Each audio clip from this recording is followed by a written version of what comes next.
Ayan, napirito ko na yung pork, chicken asado. Tapos i-slice. Tapos igigisa. Fried na ng potato.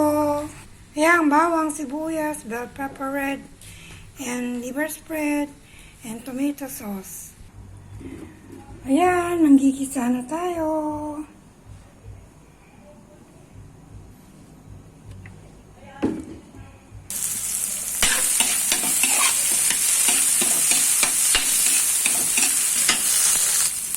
Tapos sara yung tomato sauce.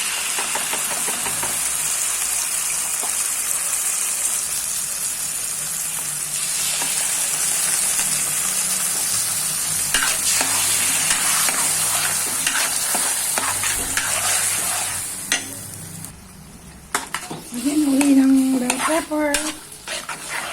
Tapos ilagay na yung liver spread. Then mix around. Mix around.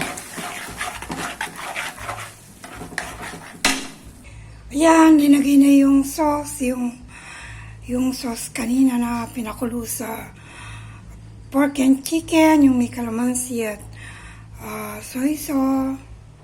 Tapos lagyan ng nor seasoning.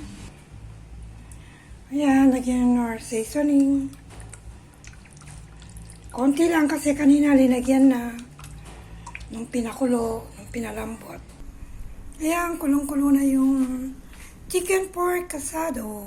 Ayan, na-slice na rin yung pork, tsaka yung chicken. Tapos ilalagay siya dyan. Ayan, luto na yung chicken pork asado. Ayan, luto na guys. Thank you for watching. Salamat sa inyong lahat.